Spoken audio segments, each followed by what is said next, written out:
Hi, good morning, everyone. We still got some folks coming in, so we'll be getting underway momentarily, but did want to wish those of you who are already in a pleasant morning and glad you could join us.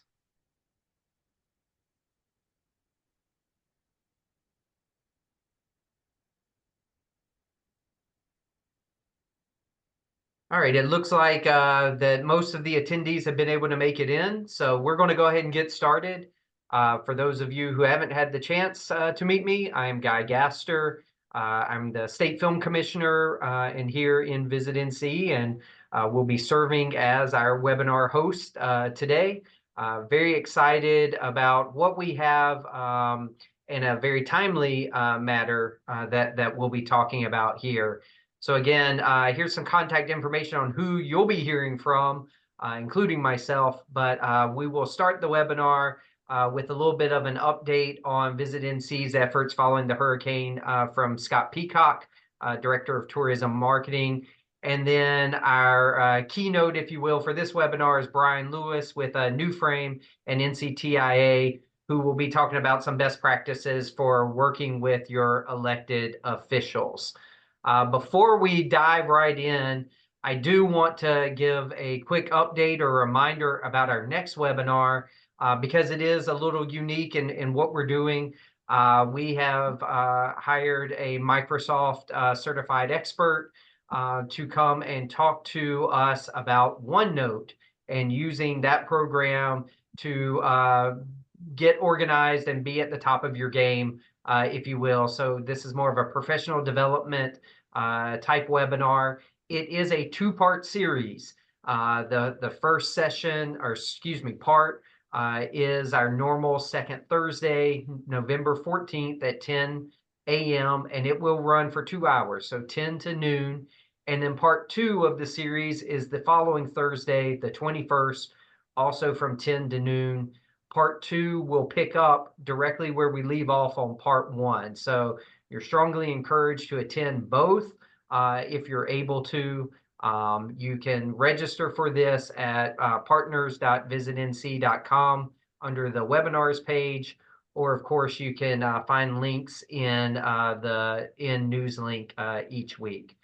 So again, just wanted to bring that to your attention because it is a little different for the month of November. So again, without further ado, we'll get on to this month's information. And I welcome Scott Peacock to give a little bit of update on the hurricane efforts and what is transpiring since then. Scott? Yeah, thanks, Guy. Morning, everybody. I'll be brief here and make sure Brian gets time to really run this show here. But I just wanted to let everybody know, for all of our DMO partners on the call, we have a call with you at 1 o'clock tomorrow. If you're able and would like to join us to kind of go through a broader update of what the latest with us and what we're working on, and then to hear from you all like we did last Friday. So if you are on this call and you didn't get an invitation and should, one of our DMO contacts let me know. Just ping me and I'll make sure to get you guys an invite. But we've got a Zoom call at 1 o'clock tomorrow to kind of do a broader update. Currently, our marketing efforts are paused right now. We're hoping to be able to restore some of that really soon here. It's a daily process for us, evaluating a couple of different factors at play. One of them right now is DOT in the governor's office. We're in constant contact with them about their broader messaging and what they are saying, and making sure that we're in line and in step with that, but also having a chance to have a voice there for tourism to factor into some of their decisions that they're making out there. If you aren't aware, we've created a map of our own, and I'll screen share real quickly. This is on our homepage. If you just go to visitnc.com, you can then find it on our Hurricane Helene alert page. But we've got a simple color coding system: green, yellow, red. And these counties that are green, good to go. Yellow, people might need to plan ahead and prepare a little, but you can travel responsibly to some of these areas. And then obviously red is please do not travel right now. So this is our own version of that NCDOT map. It links out to DOT as well, but this is our version to try to make it a little more simple and to also allow our local tourism offices a chance to weigh in on the situation in their area. We have the ability to make this hyper localized, which is some things we'll talk about on the call tomorrow. We know that there's counties where perhaps parts of the county would be considered green and other parts would be considered red. So that's kind of the next layer that we might look to add to this to kind of chip away at this map. The determination of whether you're red, yellow, or green really comes from a conversation from you guys to us. So if you haven't reached out to us yet, and if you're seeing a color code that you don't agree with, please let us know, and we can have a conversation about it, get a couple of pieces of information from you about the situation, and we can decide best if we are able to change your color. But it's a continuously updating process for us. So when you move from one to the other, we can do that at any time. And we're encouraging all visitors to check out this map first before they make any plans to the western part of the state. And again, just wanted to thank everybody for the constant contact and communication on this. And we're also working with Airbnb because we're understanding, and Verbo understanding of some of the cancellation policies that are in place. So we'll kind of get into that a little bit more in tomorrow's, webinar as well, what we've heard from them and the latest on that. But I'll stay around for another minute or two if anyone just has any immediate questions for us on relief efforts that I could answer right now.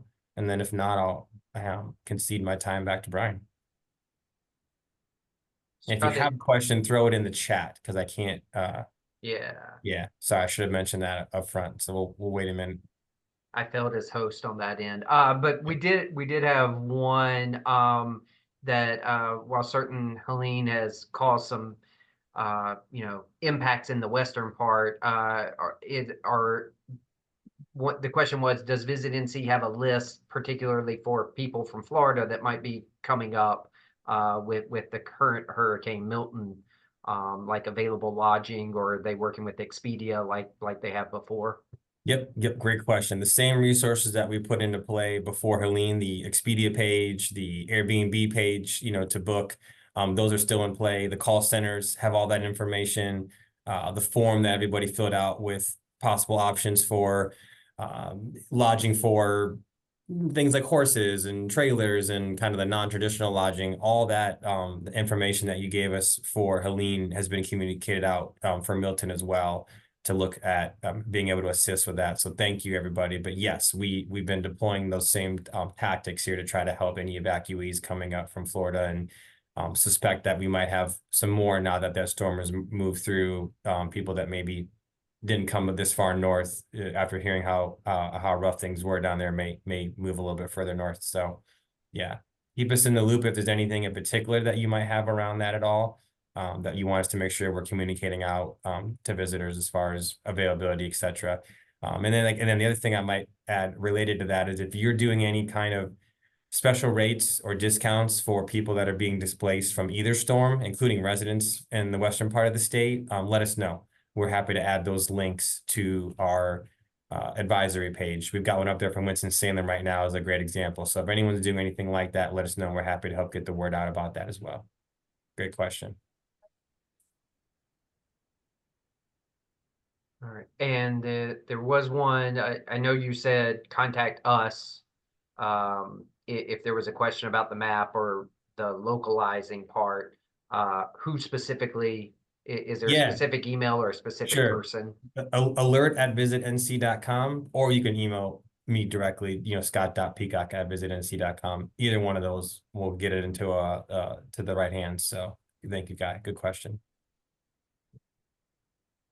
All right, any other questions for Scott?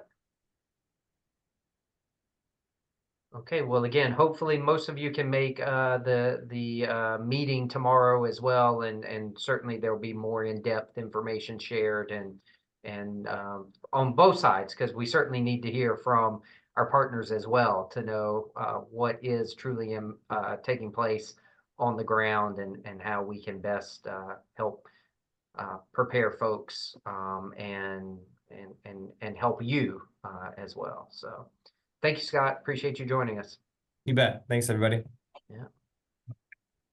So now I'm very happy to welcome Brian Lewis here. Brian's with New Frame, and many of you know him with his work with NCTIA.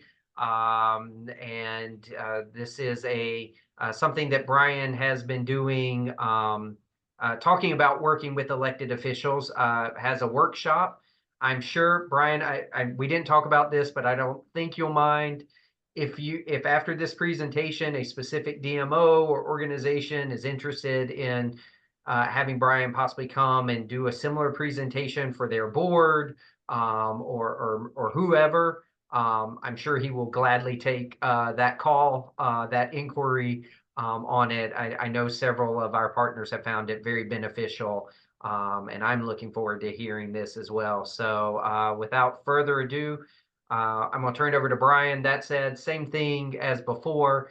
Any questions, feel free to drop them into the Q&A feature here, and or the chat, and we'll get those as Brian goes along. So Brian, it's all yours. Great. Thank you, Guy. I appreciate the introduction. I appreciate being here. Been excited about this. We've been promoting this on NCTIA newsletters, and it's great to see folks. Hold on, I thought I'd taken care of this volume. It's great to see folks who are members of NCTIA on this Zoom, including our board president, Jessica Roberts. I see Rachel Witten, Amanda Justice, and Melody over in High Point. It's good to see everybody. Look forward to seeing you in just about a month when we gather for our NCTIA conference. Speaking of conferences, had some conversations with Heidi Walters over at Visit NC this week. And we're talking about doing a version of this at the Visit 365 conference. So it's going to be a little different because we got an election to get through, and we've got some leadership changes happening in the House. So I believe next spring when we gather as an industry, we will have a lot to talk about as it pertains to advocacy. So with that, we're going to do a little bit of a plug here, and I hope you don't mind that. I do work for NCTIA, the North Carolina Travel Industry Association, along with my colleague, Sky David. We're the lobbyists down at the General Assembly for NCTIA, and I just want to plug a couple things. One, we do a weekly newsletter that comes out every Friday. This will be mentioned in the Friday newsletter. It comes out, I think we do about 48 issues a year, take off for some of the holidays, but in it you get kind of the rundown of what's going on in North Carolina politics as it pertains to tourism. And this will kind of help you as we go through this presentation. I'm giving you an assignment because I need you to do stuff. And I think you'll find that the newsletter helps you with that. I also want to just make a plug for our Twitter account, or X account, if you will. We can be found at NC Industry. We make a post on X every single day, 365 days a year. There is something on our X account as it pertains to NCTIA, North Carolina politics, and the tourism industry. And we try to link all three of those together in every post. So we hope you follow us for daily information. Hope you follow us on the newsletter for weekly information. And then here comes the big plug. If you're not a member of the North Carolina Travel Industry Association, we hope you consider being a member. And you can get up with me, Jessica, Rachel, Vince Shalina as well. He is our executive director, and we can get you the information you need. Couple things I want to go through. We're going to go through a boring little slide here, but this is a big question that we get from our DMOs, from folks who are interested in advocating for tourism in North Carolina. It's like, do I have to be a registered lobbyist in order to talk to a legislator? And the question is no. A contractor, such as myself, Sky David, here at New Frame, yeah, we have to register to lobby because we're paid to influence legislation and policy, but there's a carve out for staff. They only have to register if you spend 30% of your time influencing state legislation and policy. So unless you are spending almost 2 days a week down at the General Assembly advocating for policies, you do not have to register. That is something that is only for contractors. And I doubt anyone on this call would even come close to the threshold. So let's kind of get into some of the lobbying now that we've established that.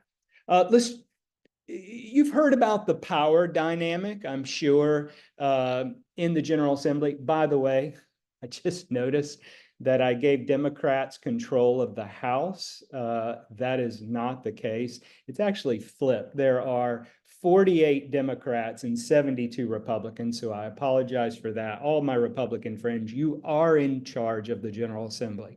Roy Cooper is the governor. These are the 8 leaders of the General Assembly, and you've probably heard most of their names: Tim Moore, Phil Berger, Destin Hall, Bill Raven, Paul Newton, Brent Jackson, John Bell, and Brendan Jones. And by the way, if you live, I got to say this about Phil Berger. You just got my attention there. Phil Berger is the man that has been in control since 2011. He has the most seniority of these really 9 individuals as it pertains to state government. And he is a friend of tourism, especially when it comes to preserving our summer calendar. If you live in any of these 8 individuals' legislative district, congratulations, you are very important to us. But because Amanda Justice, she works in Goldsboro, lives in Duplin County, but works in Goldsboro. She's very important to us when it comes to talking to John Bell. And he's the guy in the top right-hand corner. He's got a red line around his photograph. John Bell is the majority leader. And while Sky and I enjoy a very close relationship with Representative Bell and love working with him, it's important that we're able to point to Amanda Justice in Goldsboro, who's working to promote Goldsboro as a tourism destination. It's important for us to point that out to him every time we have a conversation about NCTIA.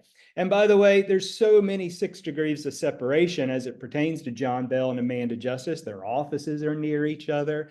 Amanda knows John Bell's family. And it really helps us as we're promoting tourism policies and budgets. If you live down in Cabarrus County, Donna Carpenter, I don't know if she's on the call, but Donna Carpenter has been very instrumental in helping us get closer with Majority Leader Paul Newton. Paul Newton is John Bell's counterpart in the Senate. It's very important that she has a relationship with Paul Newton as well as we have a relationship. And we're going to dig down a little deeper on this. But, you know, out of the 8 individuals here that are leaders in the General Assembly, both the Senate and the House, there still is 162 legislators out there. And you know, we're a couple lobbyists here. We know the coalition has lobbyists, hotel and restaurants have lobbyists, but we can't possibly get to all 170 legislators and build close personal and professional working relationships with all of them without the help of organizations and individuals who are in North Carolina, spread out, to help us message about why summer calendar is important to the tourism industry, why preserving the occupancy tax program that we currently have in place, why it works for North Carolina, why we're the envy of the rest of the country, why investing in Visit NC and their marketing dollars, why that's important for us to compete against South Carolina, Virginia, and other destinations. And then Guy, I think he would agree with this. I know Guy would agree with this. Why the General Assembly needs to continue supporting the film industry. Currently, I believe the budget's at $33 million annually in a grant program. And why that's important to bringing film jobs to Charlotte, to Carolina Beach, to Wilmington, to other cities, because we know TV shows, we know that movies, we know that commercials, look, yes, we have a beautiful state, a wonderful state. But the thing that's very important to many of these production companies is the bottom line, and that is making money and being able to have an incentive program that brings these film jobs to North Carolina is important. And that's why we need your help, because on a lot of these issues, yes, we do have support. We have support for the film industry. Yes, we have support for the occupancy tax, but we have very strong interest groups that want to take your occupancy tax and spend it on other things unrelated to tourism. And then we all know that the annual battle in the General Assembly over the summer calendar law, a battle we've been fighting since 2004 when we got it enacted. If it wasn't for Phil Berger helping us preserve that 2004 summer calendar law, it would be repealed today. I was telling a former legislator yesterday who was around in 2004 that when the summer calendar law passed, it was a very tight vote, but we obviously were able to prevail. If the vote was today to repeal summer calendar, we would lose in the Senate 45-5, and we would lose in the House 110-10. And yes, overwhelming support for repealing the summer calendar law, which is why we need folks like you engaging legislators about its importance.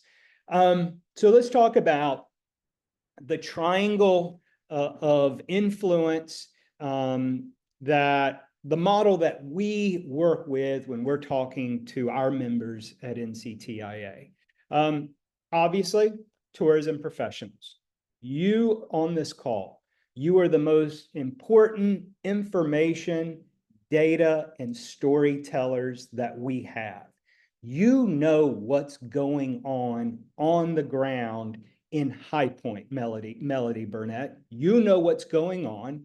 I learned from you what's happening there, and then I'm able to communicate that to legislators.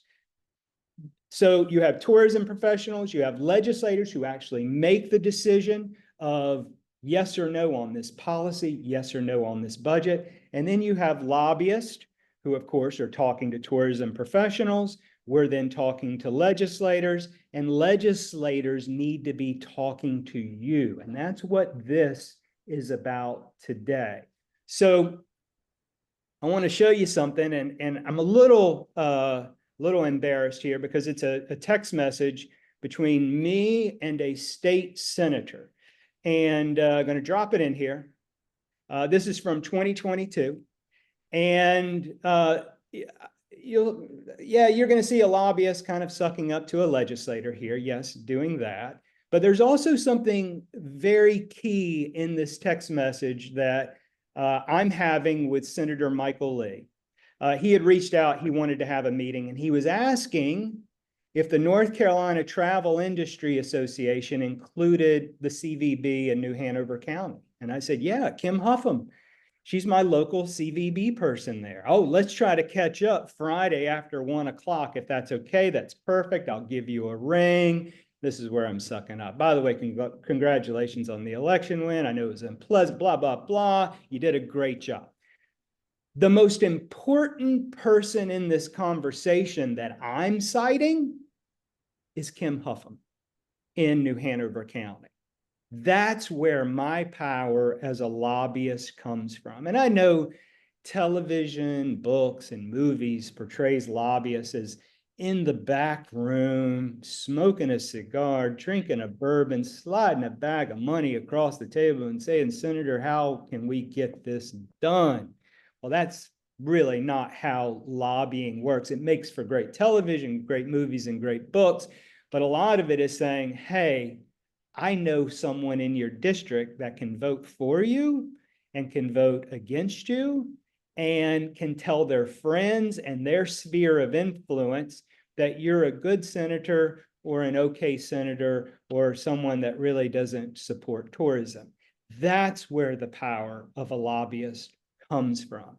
And so name dropping Kim Huffam has been very helpful to us in our building NCTIA's relationship with Senator Michael Lee. So who is your legislator? Who is your Senator Michael Lee? Who is the person that represents you in the House? Who is the person that represents you in the Senate? Well, you can go to ncleg.gov and you'll see this very state government General Assembly website. This website is actually really good compared to other states. Very easy to navigate. It seems very intuitive. I know there's a lot of density here, but basically it helps you find who your legislator is. And so for Senator Michael Lee, you pull up his name, you get his biography, you get, not only his email address, you get the bills he's introduced, you even can look up the votes he's made on bills. All his votes are recorded and the committees that he serves on. You can also see that his district is there to the right. The ncleg.gov website, I would encourage you to visit it.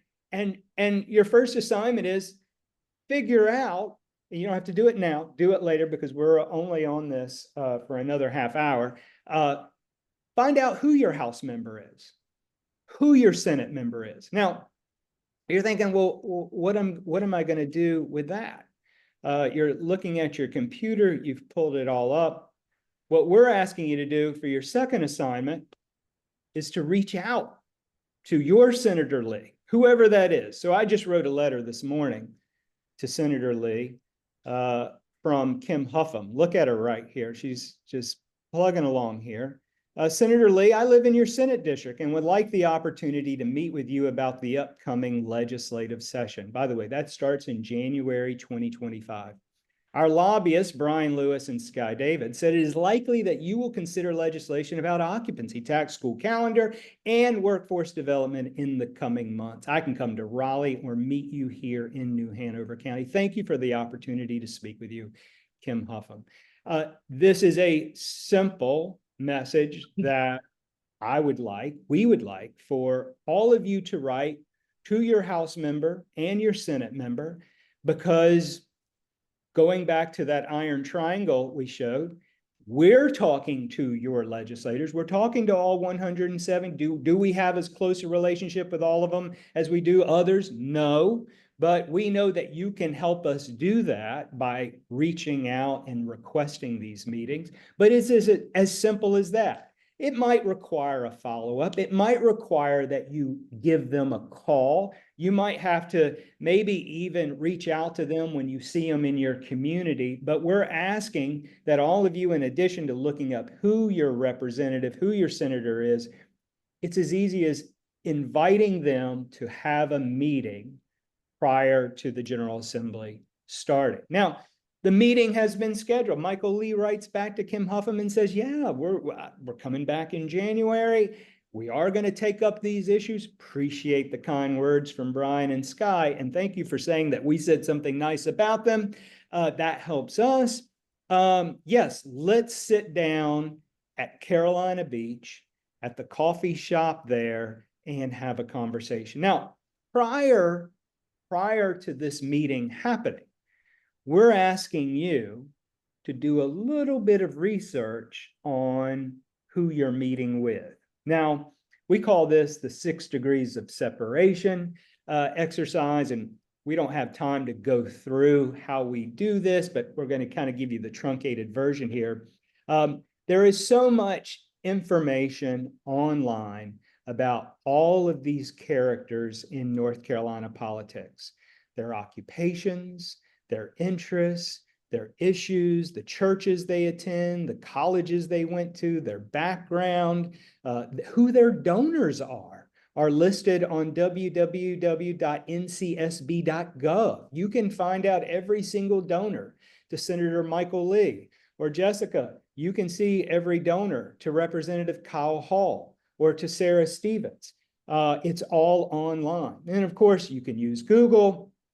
You can use Facebook. A lot of them post on X. And then I'm going to do a little plug for Sky and I. We produce a weekly podcast. We've done 182 episodes. We have most of those podcast episodes have been with legislators, where we sit down with them and ask them all of these questions. Who are you? What makes you tick? What's your interest? What's your occupation? Where do you go to church? Where'd you go to school? Give us your life story. We would encourage you to check out our podcast. If they haven't done our podcast, they might have done another podcast, and you can learn everything you need to know about a Senator Michael Lee or a Michael Lazzara or a Sidney Batch, Aaron Ray. These folks are living in a time when information is at our fingertips. I don't claim that we do the best stuff online, but if online does have a purpose, we can get to know background information on legislators that helps us be better advocates for the tourism industry. The elements of persuasion, these are pretty novel, but we do ask that when you do meet with legislators, there are a few things that you need to check off in a conversation with a legislator. And by the way, a lot of lobbyists, whether they know it or not, the good ones use this formula. A lot of times we find that advocates don't use this formula and they leave something unsaid. They wonder why something didn't materialize out of a meeting. But if you follow this formula of one, connecting with a legislator, that's why it's so important for you to understand what makes Michael Lee tick, that he is a lawyer in New Hanover County, that he is partially of Asian descent and grew up in Harnett County. His father was a physician. He was an immigrant.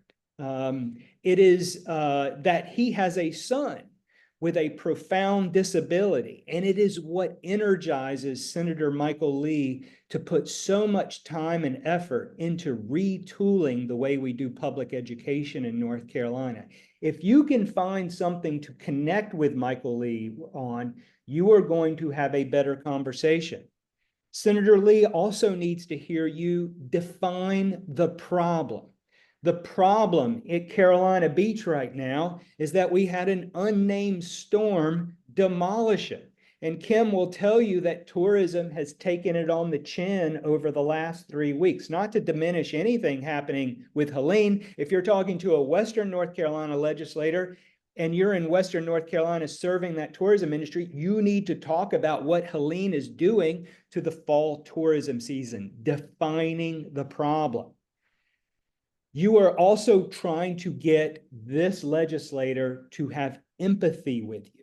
A lot of folks want sympathy. Sympathy is just feeling sorry for you. Empathy is understanding from a personal vantage point. Not only do I feel bad for what happened, but I see myself in you. I see that this could be my business that I've lost. This could be me without flood insurance. This could be me losing the equity in my home or my business because of an unnamed storm, because of Hurricane Helene. Because what if I had built my business model around a summer calendar and now you're considering repealing the summer calendar? Senator Lee, can you imagine that my lifetime investment, what that means? So getting him or her, depending on the legislator, of course, to understand the problem and relate to it is the third key. This is actually, the fourth is something that a lot of lobbyists and advocates don't really pursue with legislators, and that is offering a remedy. You do not want to connect, define a problem, get empathy without giving the legislator the remedy to the problem. And you're saying, well, why do you need to come up with a remedy? The legislator's a smart guy. He or she can understand this. They are smart, but you don't want to roll the dice and let them come up with the remedy to your problems. You need to have something that you're putting in front of them. So, for example, someone wants to come take your occupancy tax. because they want to balance the budget of their local government, or they want to invest in this pet project because they need to build a gymnasium at a public school, and they're looking at taking your occupancy tax. You need to offer a remedy for where they can find alternative sources for this, not just, hey, this is a bad idea. It helps that you have something for them to point to. And this is where working in coalitions, having longer conversations, building your case with legislators. And then the fifth thing, and this is something I also see a lot of advocates fail to do, and that is making your target a hero. Not only for meeting with you. If Senator Lee was to give you a meeting at Carolina Beach to talk about all of the challenges that Carolina Beach faces because of the storm of 3 weeks ago, take the man's photograph and put it on our Twitter account, send it to NCTIA. We'll put it on our X account, and we'll say, hey, Senator Lee met with local tourism advocates in New Hanover County today to talk about the cleanup at Carolina Beach. Celebrating when he meets with you, celebrating when he files a bill for you, celebrating when he gets a bill through committee, gets it to the Senate floor, sends it to the House, it maneuvers over there, and then we get it to the governor's desk, celebrating at every single stop. Hey, Senator Lee is a great guy for tourism. Not just like, oh, yeah, well, he said he was going to do that. We don't really need to thank him, or our Twitter account hasn't been up for years. No, figure out a way to publicly praise legislators.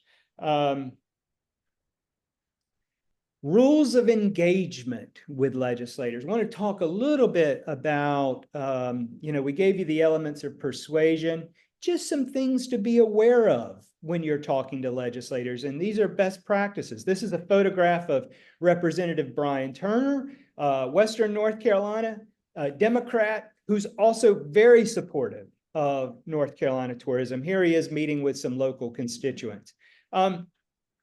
Very important that you get to know legislators prior to a crisis. Oftentimes, our first interactions with legislators, it's when things are really going bad. Like, they're about to take my occupancy tax, or they're about to repeal the school calendar law, or they're doing something locally at the city council, and you have to not only find out who your legislator is, you've got to meet them for the first time, and you've got to engage them on all of the elements of persuasion. Let me just tell you, I've been doing this work since 1994. You kind of want to know who they are and what makes them tick prior to a crisis. You want to get to know who they are on hopefully in some conversational tone, so that when you do have a crisis, you can say, hey, Senator Lee, hey, Representative Turner, hey, Senator Sidney Batch, I really need to talk to you about something that's really hurting us in the tourism industry. The other thing that we sometimes don't do, and I feel like I'm actually doing it in this presentation, because online presentations are a little challenging. That's why I encourage in-person meetings for meeting legislators. Allow space for a conversation. So right now, I'm doing all the talking. And I would encourage you not to take this approach when you're meeting with Brian Turner or Senator Lee or Senator Batch or Representative Perret. Have, if you can, allow it to be a conversation. If you're doing all the talking and they're doing all the listening, then something is out of balance. You want to allow space for a conversation. You also want to, I'm not saying legislators are 12 years old. I'm saying explain to them like they are a 12-year-old, because you need to assume the legislator knows absolutely nothing about the issue, and legislators very rarely, I say never, but very rarely admit they're confused. And so how does this play out? I've seen this happen a million times. You know how the occupancy tax works, right, Senator? Now, the senator may or may not know how the occupancy tax works, but he or she's going to give this answer 9 times out of 10. Of course I do. Assume they don't know. The better way to approach it is, Senator, the occupancy tax, the way it works in High Point, and forgive me if you already know this, but, and then go into it. Explain to them as if they know nothing. Don't throw around the acronyms, the abbreviations. Public schools, the ADM is calculated on the 20th day, and then we got to think about the IEPs, and then all of this. Drop all of that. No shortcuts. Explain like they're 12 years old. Assume the legislator knows absolutely nothing about your issue, because legislators very rarely admit, you know what? I have no idea what you're talking about. Will you explain that to me like I'm a 12-year-old? They won't say that. And then stay on the tourism message. Now, this has never happened with NCTIA. But Sky and I were in a meeting one time with a legislator, and while we're waiting for the meeting to start, a person just was trying to make small talk and said, I heard you guys are going to pass a budget next week, and you're not doing anything for teachers. And my daughter told me that she's going to move out of state if y'all don't do something about teacher pay. Now, all of that may be true. You may have had that conversation with your daughter just this morning. And that raise may not be good enough for your daughter. And quite frankly, there might not be a raise at all. I don't know. But when you are talking to a legislator or a city council person or a mayor, remember that you are there as an ambassador for the tourism industry. You're not there on other issues. And I can tell you that conversation got really tense really quickly. And by the time we were able to put aside the teacher pay conversation, it made for a very stilted conversation about what our client was there to talk about. So we ask that when you do go, stay on the tourism message. We also want you to make it as emotional as you can. Yes, legislators need data. Yes, legislators need to know the facts. Yes, they need to know how a program operates. And they will never admit to you that they can be hooked in by a very emotional hook. They say, oh, just give me the facts. I'm a data person. I don't want to hear your sad story. Well, the fact of the matter is they do want to hear the sad story, because human beings are programmed to hear and comprehend stories. And oftentimes conversations, they will forget the facts, they'll forget the data, but they will never forget how they felt during the conversation. So I want to show you something that we've used effectively. We actually need to redo this, but this is a video that NCTIA produced, about 8 years ago. And we've used this, and we've used some other videos like it featuring small business owners. But here, I'm going to give you a little bit of a flavor of who we think legislators need to meet and talk to, and I'll talk about how that works after we show it. And I hope the sound works. I know, Guy, I told you I didn't need sound, but I forgot I included this in my presentation this morning. So I'm going to play it. If sound doesn't work, please let me know. I started out as a sales assistant, just doing regular group reservations, answering the phones, just little things. And then throughout the years, I progressed to a sales supervisor. So I'm overseeing the actual sales assistants and actually helping with the consignment accounts, creating promo codes for companies to use to get discounted tickets when they want to bring their families to the park. I come from a single parent home, so as much contribution as I can help to my mom is really important to me. And just having enough money to go out with my friends or to do different church affiliations, it covers a lot. Most importantly, college.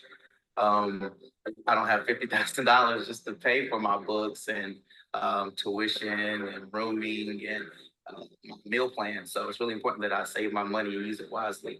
I really want to be a pediatrician. I really want to give back to my community, and I love kids from going to the Boys and Girls Club, and so I feel that seeing someone, a sick child or just an ill child, to make their day positive through healthcare and to still build a relationship with them, that's what I want to do.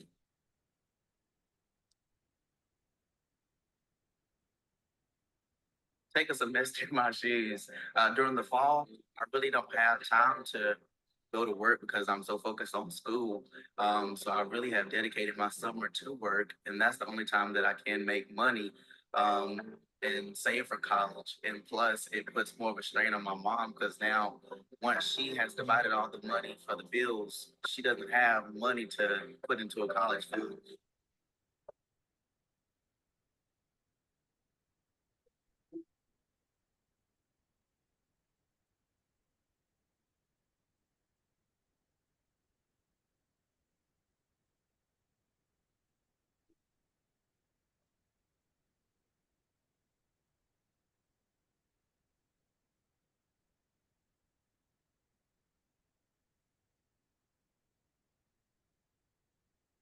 So you get the idea there about Joshua, and what a great kid. He's telling his story. Legislators need to meet kids like Joshua. Look, is Joshua gonna hold the day on summer calendar? No. But is he an add-on to your talking points? Is he an add-on to the data that you're providing about what the shoulder seasons look like for Britt's Donuts at Carolina Beach? Yes, he is an add-on. So you want to throw in with legislators data and facts and connecting politically, going through those elements of persuasion, but don't discount throwing in an emotional hook as well. And again, legislators are going to claim to you, I don't need to know any sad stories, but sad stories move legislators whether they admit it or not. So with that, Guy, I think we are at the point with 10 minutes left where I would love to take any questions that we have, and I don't need to share the screen unless you think I need to reference something. Very good. Thanks, Brian. Again, we have a couple of questions that have come in, but feel free to drop some more in the Q&A portion here or function of the Zoom meeting. Brian, the first one should be pretty easy. You mentioned your newsletter. How can people sign up, or where can they go to sign up to receive the newsletter? So if you're a member of NCTIA, you get on our distribution list, and it'll go out on Fridays at around 3 o'clock. And you'll get that to your email account. You can see it at the NCTIA website. It gets posted every Friday. Yeah, you could coast and read it without being a member, but we would encourage you to be a member of NCTIA. Sure, definitely some benefits. Membership has its benefits. What did American Express used to say? Right. Exactly right. With it. All right. Can you give some examples of how to work with your local tourism partners to get them involved in those advocacy efforts? So helping them help tell the story as well. Yeah. So a good practice that we encourage our members to do, and many do, and that is, so if you're in Pender County and you're promoting tourism in Pender County, your local delegation down there would be willing to meet with you and your coalition or members of your tourism industry in Pender County in one meeting. We would encourage you to say, hey, session is starting in January. We would love to get together with you over coffee at this coffee shop. And we would like to have you come in and talk about what your agenda is for the General Assembly. And we would like to tell you what we would like you to get done at the General Assembly. Legislators welcome these opportunities to talk to their constituents, especially their business owners, their small business owners. And, you know, we have someone on this call, former Senator Kirk Deviere is on this call. He can vouch for this. When he represented Fayetteville, the greater Fayetteville community, this is a guy who got into his community and wanted to hear on the ground, what do you need from me? Whether it's public schools, whether it's tourism, whether it's your small business sector, if you can convene for a legislator, hey, we're going to have everyone in the tourism community, whether it's your surf shops, your gas stations, your grocery stores, your insurance salesmen, your accountants, the people who clean pools, the people who clean houses, we're going to convene them at one location. We would like you, Senator, to drop by on Thursday, January 8th, and give us a briefing on what you're going to do in Raleigh for us, because we've got some feedback for you. To that end, Brian, is there a time that is better to try and meet with, especially members who are coming to Raleigh, to the General Assembly? Is there a time of year that is better than others? Yeah. And Olivia, you're down in Pender County, by the way. She said, I like that. Thank you. I was actually thinking of you, Olivia. Yeah, there is. So when they're in session, they are in session on Tuesday, Wednesday, Thursday. The best time to schedule a meeting with a legislator when they're in session is Mondays and Fridays. Yeah, you can invite them to do a weekend thing, but they would really appreciate it if you had them out on a Monday on their way to Raleigh, or on a Friday once they got back. When they're not in session, and they really don't go into session until late January, a good time to meet with them is either in December or after the holidays, but before the last week in January. I would encourage you to meet with them earlier, especially if you're wanting them to do something, because they really need to come into session in January. They have about 2 months to file bills, and then the bill filing deadline starts. You're going to want them, one, to file a bill for you. You need to get them early. And you also want to tell them, hey, when that bill is filed to repeal summer calendar, I'd like you not to sign on to it this year, Senator. I know you've signed on it in the past, and that's partly because we haven't engaged you. But this year, can you chill out on that? Because you're going to hurt our tourism industry if you do that. Good stuff. As we do have elections coming up, as most of us are well aware, good or bad, but when is an appropriate time if someone is currently running and are successfully elected? When is a good time to meet with them following the November elections? Right after the election. As soon as they won, you should send them a congratulations. By the way, you're not doing anything partisan by congratulating someone for winning an election. Send them a congratulations. Hey, I'd like to sit down and talk to you about, what our perspective is, because you're going to go and make some decisions about us, whether it's at the city council level, whether it's at the General Assembly level. But we'd like to just kind of give you a briefing. By the way, there's nothing wrong too with briefing candidates, as long as you're briefing both candidates. If you're saying, hey, we know you're running for office and you've said some things that could affect us, we just want to give you a briefing. And we're going to offer it to both of you. So just want to be clear about that. Encourage you not to say anything about voting for or against anyone. You want to stay out of that.